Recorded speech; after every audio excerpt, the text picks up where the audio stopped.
اللهم لك الحمد كما أنت أهل فصل على محمد كما أنت أهل.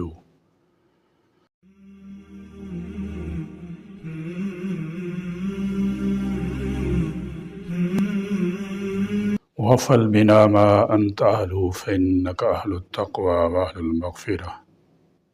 جب آپ اللہ کی نعمتوں کو یاد کریں گے تو آپ کو سر سے پاؤں تک نعمت ہی نعمت دکھائی دے گی۔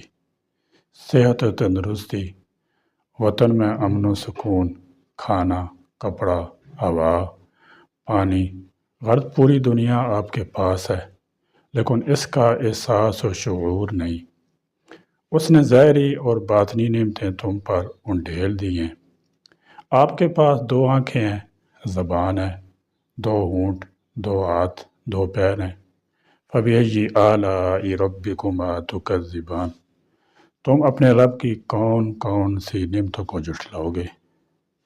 آپ اپنے پاؤں پر چل پھر رہے ہیں، جبکہ کتنے ہی لوگوں کے پاؤں کاٹ دیے گئے۔ آپ پنڈلی کے بل کھڑے ہو جاتے ہیں، جبکہ کتنی ہی پنڈلیاں ٹوٹی ہوئی ہیں۔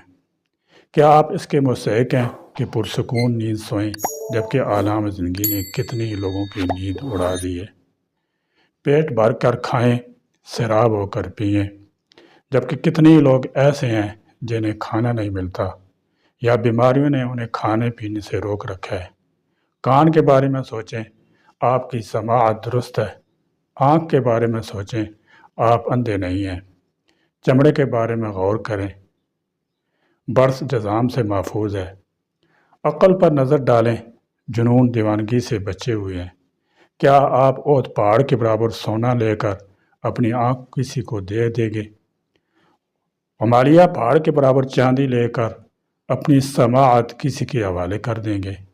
کیا آپ اپنی زبان کے بدلے برج خلیفہ لینا اور گونگا ہونا پسند کریں گے؟ کیا آپ اپنے ہاتھ کا سودا ہیرے جواہرات سے کریں گے؟ فَبِأَيِّ آلَاءِ رَبِّكُمَا تُكَذِّبَانِ۔ تم اپنے رب کی کون کون سی نعمتوں کو جھٹلاؤ گے؟ کتنی نعمتیں ہیں جن سے آپ لطف اٹھا رہے ہیں، اور آپ کو اس کا ادراک نہیں، آپ کو اس کی سمجھ نہیں، آپ کو اس کا فہم نہیں۔ گرم روٹی، ٹھنڈا پانی، پرسکون نیند اور عافیت حاصل ہے، پھر بھی مغموم ہے۔